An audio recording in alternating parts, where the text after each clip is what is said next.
Assalamualaikum warahmatullahi wabarakatuh. Apa kabar kalian semua, wahai ulul albab? Semoga kita semua dalam keadaan sehat walafiat. Semoga kalian yang belum mendapatkan jodoh atau jodohnya masih jauh, semoga Allah segera mendekatkan jodoh kalian yang sesuai dengan kriteria Allah dan kebaikannya, ya, tidak menurut hawa nafsu kalian.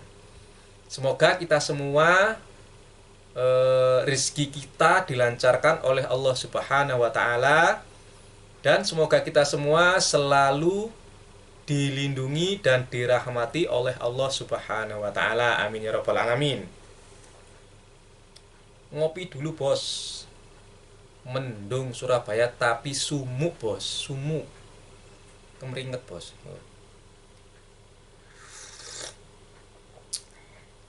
Alhamdulillah, Bos. Mantap kopi hitam, Bos. Oke, buku rekomendasi kali ini buku yang pernah saya unboxing, yaitu sebuah buku yang berjudul Islam di Asia Tengah, Sejarah, Peradaban, dan Kebudayaan. Diterjemahkan dari judul aslinya, yaitu Tarikh al-Muslimin wa Hadaratuhum fi Asia Wusta wa Bilad Qaukos.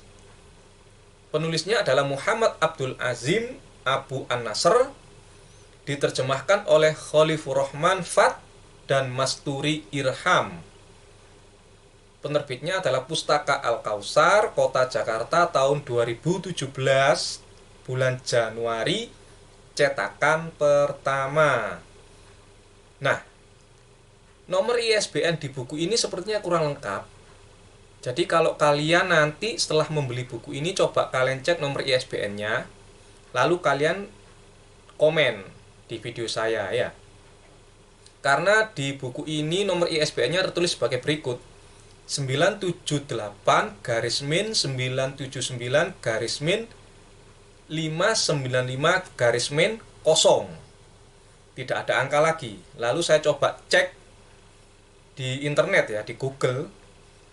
Ternyata nomor ISBN-nya itu sedikit berbeda, yaitu 978 garis min 979 garis min 592 garis min 7655. Kalau tadi 595, kalau di sini 592. Mohon maaf ya penerbit dan penulis kalau saya salah menyebutkan, karena di buku ini sepertinya kurang lengkap. Jadi saya cek di internet, nomor ISBN-nya seperti itu tadi. Jadi kalau saya salah menyebut detail atau rincian buku yang saya rekomendasikan, saya mohon maaf pada penerbit dan penulis. Oke. Jumlah halaman buku ini 372, ukuran buku 24 cm, hanya tertulis 24 cm. Biasanya kan tertulis sekian kali sekian cm, tapi di buku ini hanya tertulis 24 cm, Bos. Oke ya, kita langsung ke tulisan yang ada di belakang cover buku ini. Tulisannya sebagai berikut. Simak, Bos. Wong ganteng mau ngomong, ganteng, Bos. Kalau cewek cantik. Sedikit sekali yang tahu bahwa di Asia Tengah, di sebuah wilayah yang disebut dengan negeri di belakang sungai, dalam kurung Mawaro'a an-Nahar atau Transoksiana, terdapat jejak peninggalan peradaban Islam yang tak kalah hebatnya. Eksotisme dan kemegahan jejak peradaban Islam di Transoksiana, wilayah yang membentang di antara dua sungai, yaitu Jaihun dalam kurung Amudarya dan Syahun dalam kurung Syirdarya, sampai hari ini masih bisa dirasakan keberadaannya. Bersama aliran dua sungai tersebut, warisan peradaban Islam terus mengalir mewarnai wilayah itu, bahkan mewarnai Eropa. Kota-kota di wilayah seperti Bukhara, Samarkand, Naisabur, Termiz, Nasaf, Baihaq, Nasa, Bairun, Khawarizm, dan lain-lain dinisbatkan pada para ulama-ulama terkenal di dunia. Kita mengenal para ulama dan ilmuwan seperti Abdullah Muhammad bin Ismail al-Bukhari dalam kurung penulis kitab Sahih al-Bukhari, Ibnu Sina dalam kurung penulis buku Al-Qanun At-Tib, Muhammad bin Musa al-Khawarizm dalam kurung ilmuwan matematika, Mahmud bin Umar Az-Zamahsari dalam kurung penulis tafsir Al-Kashaf, Abdullah bin Al-Fadl Ad-Darimi As-Samarkandi dalam kurung penulis Sunan Ad-Darimi, Muslim bin Hajjat Al-Qushairi dalam kurung penulis kitab Sahih Muslim, Abu Bakar bin Musa al-Baihaqi dalam kurung penulis kitab Dalail An-Nubuwah, dan lain-lain. Kok haus ya bos? Ngomong gini aja haus. Masih lanjut tulisan di belakang cover buku ini. Asia Tengah tidak hanya menjadi mercusuar peradaban dan pusat keilmuan, namun juga menjadi jalur sutra perdagangan yang menggeliatkan ekonomi dunia. Karena itu buku ini karya warna dengan berbagai aspek pembahasan yang seolah mengajak pembaca untuk menelusuri seluk-beluk wilayah ini secara komprehensif. Itu tadi tulisan yang tertulis di belakang cover buku ini, bos. Nah, tadi disebutkan ya, ulama-ulamanya salah satunya adalah Az-Zamakhsyari. Beliau adalah penulis tafsir Al-Kashaf. Tafsir ini adalah salah satu tafsir yang ingin saya miliki. Di Surabaya ada, tetapi masih menggunakan bahasa Arab. Belum ada terjemahan bahasa Indonesianya. Jadi kalau kalian ada yang mengetahui tempat atau toko buku yang menjual tafsir Al-Kashaf yang sudah diterjemahkan bahasa Indonesia, tolong komen ya bos, karena tafsirnya menurut saya bagus. Lalu di sini disebutkan ada Ibnu Sina, Al-Bukhari. Nanti insya Allah kapan saya akan membikinkan video rekomendasi mengenai biografi Ibnu Sina dan beberapa buku karya Ibnu Sina yang saya miliki. Kalau kitab Al-Qanun itu, waduh, belum ada yang di Indonesia. Para penerbit, saya mohon kepada para penerbit, ada yang sudi kiranya menerbitkan buku karya Ibnu Sina yaitu Al-Qanun dalam terjemahan bahasa Indonesia. Insya Allah buku itu akan sangat bermanfaat bagi masyarakat Indonesia, khususnya umat Islam yang ingin atau yang menggeluti sejarah ulama-ulama atau ilmuwan-ilmuwan Islam. Kalau berkenan loh para penerbit, kalau bisa ya diterbitkan. Oke, saya langsung ke isi ya. Seperti biasa, kita intip isinya dengan secuil kutipan-kutipan yang saya pilih, yang terbaik menurut saya. Untuk selebihnya, kalian dapatkan buku ini, bos. Dapatkan buku ini dan kalian baca sendiri, lalu rasakan kedahsyatan membaca buku, bos. Oke? Kutipan pertama yang saya pilih tertulis sebagai berikut. Mayoritas penduduk lembah Fergana merupakan etnis Uzbek, Tagik, dan Kirgiz. Di sana terdapat banyak kuda khas Fergana yang disinyalir keringatnya bercampur darah. Menurut legenda Cina, kuda-kuda inilah yang mereka sebut kuda langit. Di manakah lembah Fergana itu? Maksudnya iya, di manakah tepatnya letak lembah Fergana itu yang mayoritas penduduknya adalah etnis Uzbek, Takik, dan Kirgiz. Tentu untuk mengetahuinya, kalian harus baca sendiri buku ini, bos. Insya Allah dalam buku ini ada penjelasannya. Poin kedua, tadi saya sebutkan ya, kutipan yang mengatakan bahwa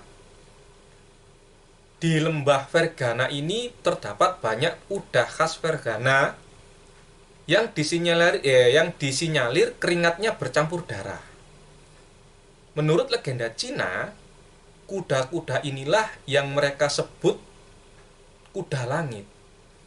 Coba kalian tonton serial Mandarin Pemanah Raja Wali, Pendekar Pemanah Raja Wali.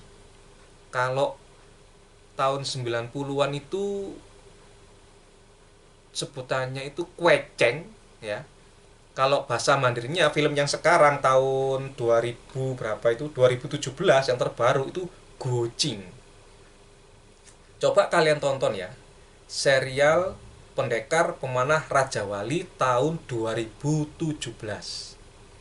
Nah, pada episode yang keempat ya, episode yang keempat, ketika Gocing itu berlatih dengan ketujuh gurunya, yaitu 7 pendekar Ciangnan, tiba-tiba ada sebuah kuda yang meresahkan para penggembala kuda dan penggembala domba Mongolia.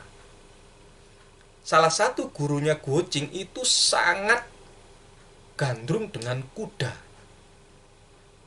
Ketika gurunya ini ingin menaklukkan kuda tersebut, selalu jatuh dan ditertawakan oleh kawan-kawannya, yaitu guru-gurunya Gocing yang lainnya.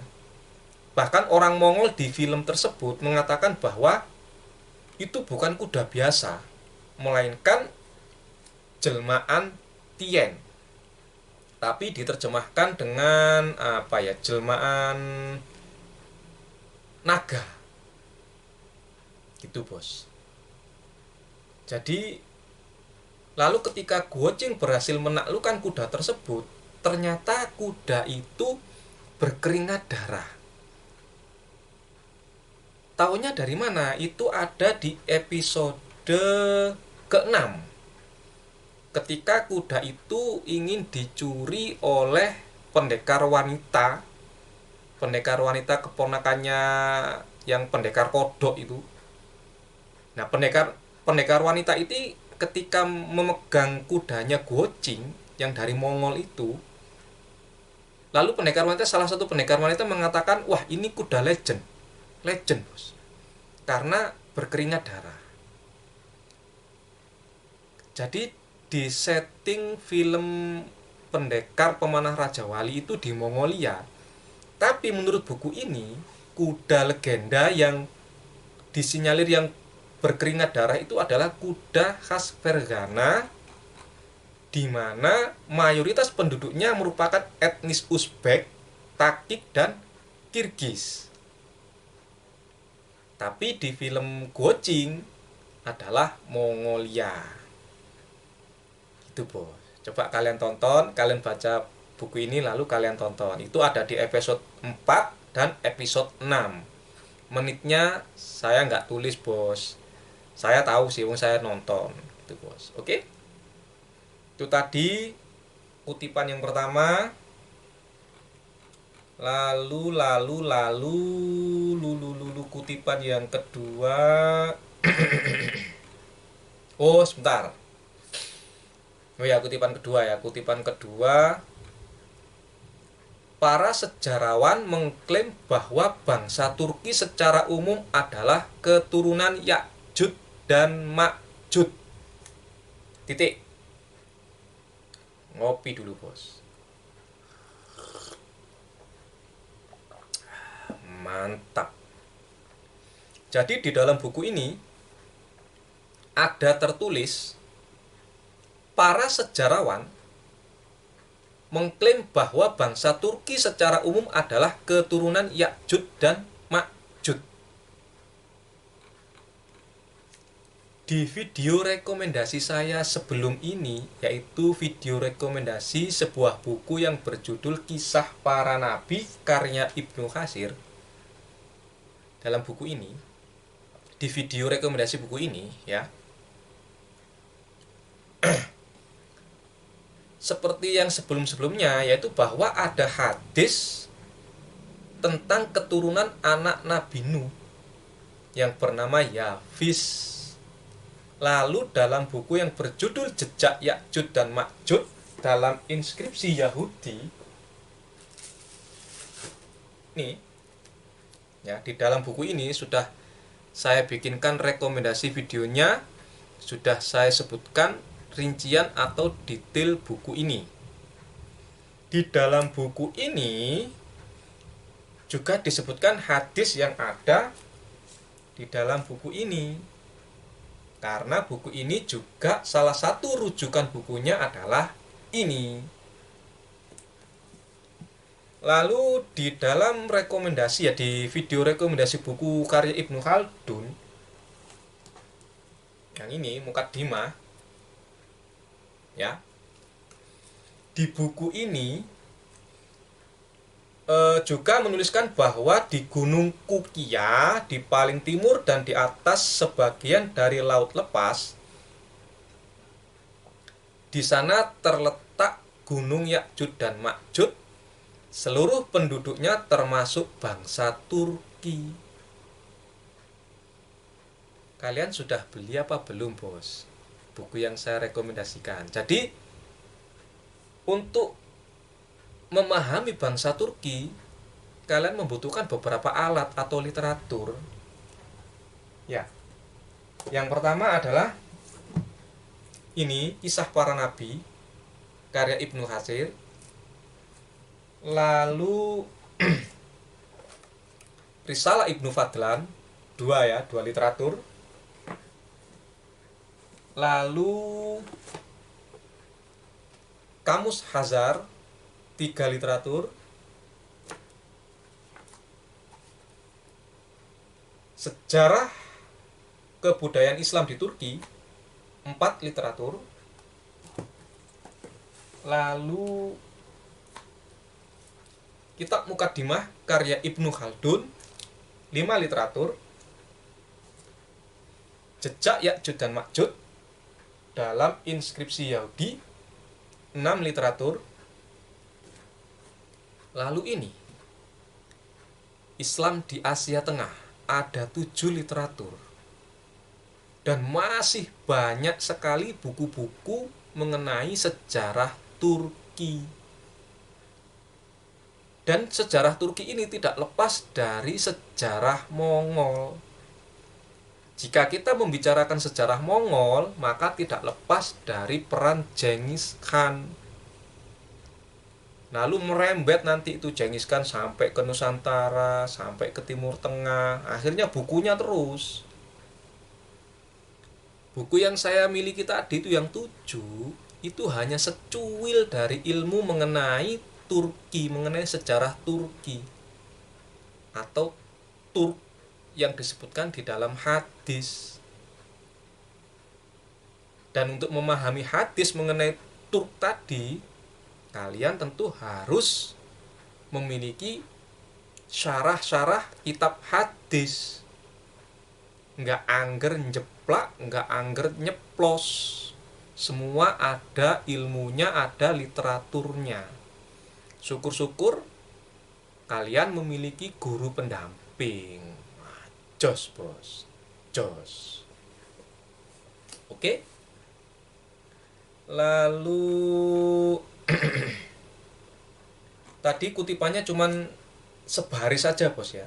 Para sejarawan mengklaim bahwa bangsa Turki secara umum adalah keturunan Ya'juj dan Ma'juj. Ya, ini sejarawan yang mana? Siapa mereka? Siapa saja? Kalian harus baca sendiri dalam buku ini, bos. Kalian beli buku ini, kalian dapatkan buku ini. di toko-toko buku terdekat rumah kalian, atau kalian hubungi penerbitnya Pustaka Al Kausar, atau kalian bisa cari di online shop. Oke bos, tetap semangat membaca dimanapun kita berada. Ngomong terus haus bos, ngopi lagi. Mantap kopi hitam bos, nikmat Allah ini. Padahal dulu ada yang mengharamkan kopi. Nanti saya rekomendasikan bukunya bos.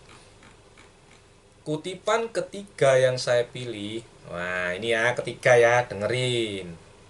Ada sangkut pautnya dengan buku yang pernah saya rekomendasikan. Makanya bukunya saya siapkan di sini tadi, tentang sejarah Turki. Saya nggak angger bos, namun saya baca bos, baca. Tapi saya ini pelupa, sekali baca besok lupa, makanya baca terus atau dicatat. Kutipan ketiga ya, di dalam buku ini ada tertulis, dengerin bos. Sebagian ahli sejarah mengemukakan bangsa Turk merupakan keturunan Konturo. Masih ingat Kanturo atau Konturo? Karena tulisannya Qanthura. Kalau latinnya kan Kantura. Entah kalau Arabnya apa, Konturo ya. Sebagian ahli sejarah mengemukakan bahwa Turk ini merupakan keturunan Konturo. Menurut mereka, yang dimaksud Konturo adalah putri raja bangsa Turk. Konon, yang dimaksud Bani Konturo di sini adalah bangsa Turk dan Tatar.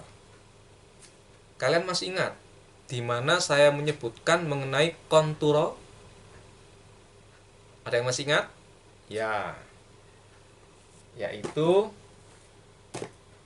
di dalam, lagi-lagi di dalam buku ini. Ini buku keren bos, kisah para nabi tapi bukunya keren. Ibnu Katsir, karya Ibnu Katsir, seorang ulama Islam klasik yang hebat, yang sudah diterjemahkan ke dalam bahasa Indonesia loh. Sudah enak loh bos, diterjemahkan dalam bahasa Indonesia. Syukur-syukur kalian memiliki versi bahasa Arabnya, jadi buat perbandingan. Di dalam buku ini ya tertulis, sebentar. Nah, di video rekomendasi buku ini saya sudah mengutipkan ya. Tertulis sebagai berikut, selama hidupnya Nabi Ibrahim alaihi salam menikah dengan 4 orang wanita. Ya. Yaitu Hajar, seorang wanita Kipti, Sarah binti Haran, Konturo binti Yaktan, serta Hajun binti Amin. Dari masing-masing keempat istrinya tersebut, Ibrahim alaihissalam mempunyai beberapa keturunan. Itu tertulis di dalam buku ini. Dan sudah saya kutipkan di video rekomendasi buku ini. Dan sudah saya sebutkan detail dan rincian buku ini, mengenai siapa penulisnya, apa judulnya, diterjemahkan dari judul aslinya apa, penerbitnya siapa, dan seterusnya. Coba kalian tonton lagi buku ini. Kok buku ini? Video mengenai rekomendasi buku ini. Kalian dapatkan buku ini bos. Ini sangat recommended. Jika kalian bingung mengenai buku sejarah para nabi dan rasul, beli ini bos. Saya sarankan kalian beli buku ini. Oke. Jadi di dalam buku ini kita kembali lagi ya. Di dalam buku ini tertulis, sebagian ahli sejarah mengemukakan bangsa Turk ini merupakan keturunan Konturo. Lah Konturo itu salah satu istri Nabi Ibrahim alaihissalam. Penjelasannya gimana, Cak? Ya kalian baca sendiri buku ini, kalian baca sendiri buku ini. Tidak mungkin dong saya bacakan semuanya isi buku ini di video YouTube. Nggak boleh, bos. Ada etika, ada hak cipta. Kita menghormati karya orang lain. Saya mengajak kalian membaca. Ini nggak endorse, bos. Nggak. Ini bukan endorse.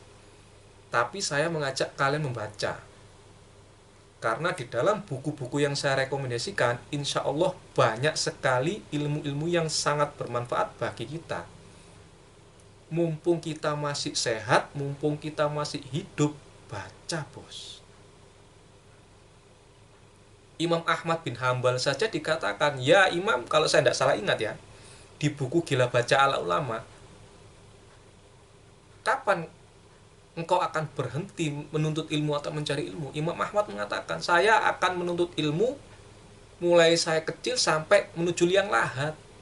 Itu ada di buku Gila Baca Ala Ulama, ada di dalam buku biografi 4 Imam Mazhab, dan ada di buku mengenai biografi Imam Ahmad bin Hambal.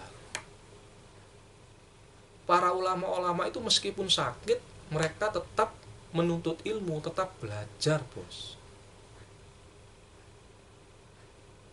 Kita contohlah mereka supaya kita menjadi manusia yang berperadaban sekaligus berakhlak mulia. Insya Allah, bos. Oke ya, itu tadi kutipan yang ketiga. Untuk penjelasannya, untuk lebih lengkapnya, untuk lebih detailnya, untuk lebih rincinya, kalian baca sendiri dalam buku ini. Oke. Lalu kutipan yang keempat. Haus, bos.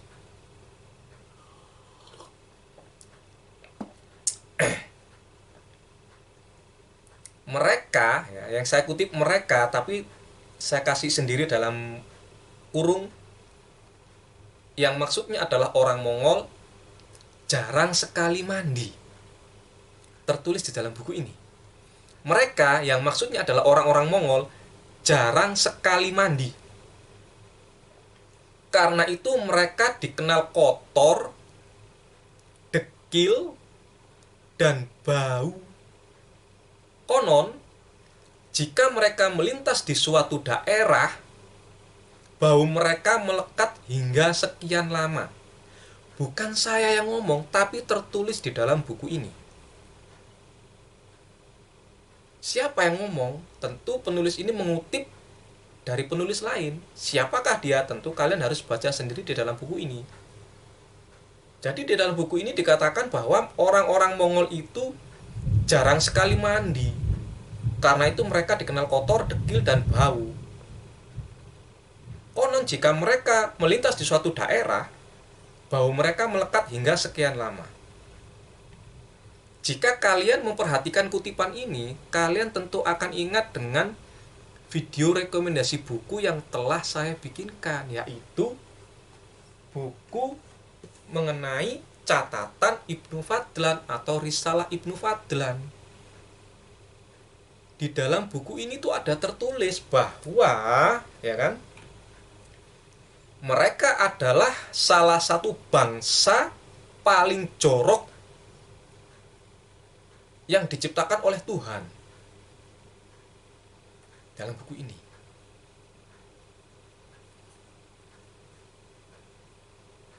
Siapa yang dikatakan oleh Ibnu Fadlan itu bangsa yang paling jorok? Apakah sama yang dimaksud dengan buku ini orang Mongol? Ataukah yang dimaksud buku ini adalah orang Turki? Turki yang mana? Bagaimana nasab atau hubungannya atau genetikanya Turki dan Mongol? Apakah dari bangsa yang sama? Itulah pentingnya kita belajar sejarah dari literatur, bos. Ya. Duh, Cak, tapi di film-film terlihat jelas bahwa orang-orang Mongol itu sudah bersih-bersih, sudah mengenakan pakaian, sudah mengenal wewangian-wewangian. Lah, itu sejak kapan? itu juga dibahas di dalam buku ini. Kalau dulu orang Mongol itu jarang mandi, dekil, kotor, bau, tapi pada akhirnya mereka juga mengindahkan kebersihan. Mereka memakai pakaian-pakaian bagus dari sutra dan lain sebagainya. Itu sejak kapan? Nah, itu dibahas di dalam buku ini, Bos. Ini buku yang sangat menarik bagi kalian yang senang akan ilmu-ilmu sejarah, khususnya sejarah Turki kuno, Mongol, Asia Tengah, dan lain sebagainya. Oke, kutipan yang terakhir ya, nomor 5. Nah, yang nomor 5 ini akan ada hubungannya dengan buku yang selanjutnya yang akan saya rekomendasikan. Jadi ada tertulis seperti berikut. Yang pertama dilakukan pemerintah Mongol, Jabunoyan, adalah memberikan kemerdekaan beragama terhadap seluruh masyarakat. Umat Islam pun bisa bernapas lega. Mereka menerima Mongol sebagai pembebas negeri mereka. Titik. Ini kejadian apa? Kok ada tertulis seperti yang saya kutipkan tadi? Kok bangsa Mongol itu memberikan kemerdekaan beragama terhadap seluruh masyarakat? Ini masyarakat yang mana? Kok umat Islam bisa bernafas lega? Dan umat Islam menerima Mongol sebagai pembebas negeri mereka. Tentu untuk mengetahuinya kalian harus baca sendiri dalam buku ini. Jika selama ini bayangan kita itu Mongol barbar, membumi hanguskan seluruh tempat yang ditaklukkan oleh mereka, apakah benar demikian? Tentu kalian harus baca sendiri dalam buku ini. Dan ketiga buku, 4 buku yang akan saya rekomendasikan setelah buku ini, tentu satu-satu dong. Dan keempat buku itu akan ada sangkut pautnya dengan 7 buku yang telah saya rekomendasikan. Oke? Jadi kejadian apakah yang dilakukan, yang pertama kali dilakukan oleh pemerintah Mongol yang dipimpin oleh Jabunoyan, yaitu dengan memberikan kemerdekaan beragama terhadap seluruh masyarakat, sehingga umat Islam pun bisa bernafas lega. Mereka, umat Islam, menerima Mongol sebagai pembebas negeri mereka. Untuk mengetahui rincian pembahasannya, tentu kalian harus baca sendiri dalam buku ini, Bos. Ayolah kita baca. Kita tidak usah diskusi-diskusi ngawur, Bos. Kita harus ada literaturnya. Kalian dapatkan buku ini di toko-toko buku terdekat kalian. Kalau kalian tidak menemukannya, coba kalian hubungi penerbitnya. Kalau tidak ada, coba kalian dapatkan di online shop. Karena saya belinya ini jujur saja di online shop, Bos. Saya sudah cari di toko buku Togamas Margorsini, nggak ada. Tapi saya belum menghubungi penerbitnya. Saya langsung cari di online shop, cari gampangnya, Bos. Toh yang nerbitnya juga Pustaka Al-Kausar. Tapi ya hati-hati kalau di online shop. Bukan berarti seluruh yang di online shop bukunya itu bacakan, enggak. Ya harus lebih hati-hati. Karena saya pernah beli buku itu kena yang bacakan. Yaitu karena kebodohan saya. Karena saya nggak mau detail, nggak lihat detail. Dan tidak menanyakan ke tokonya langsung apakah itu original ataukah bajakan. Itu, Bos, ya. Semoga manfaat. Mohon maaf kalau ada kata-kata yang salah atau menyinggung perasaan kalian. Dan mohon maaf kalau saya ada salah-salah kutip isi buku ini. Mohon dikoreksi seperti kawan yang sudah komen di video saya. Terima kasih kalian semua yang telah komen. Dan terima kasih kepada kalian yang telah subscribe ataupun menonton video saya. Semua ini saya jadikan amal jariah saya, Bos, karena saya orang awam ya. Saya takut masuk neraka, Bos. Saya bukan makom yang tinggi. Saya itu makomnya masih TK, nggak terima TK playgroup bos, masih takut neraka dan pengen masuk surga. Itu makomnya saya bos. Oke, sekian, wassalamualaikum warahmatullahi wabarakatuh.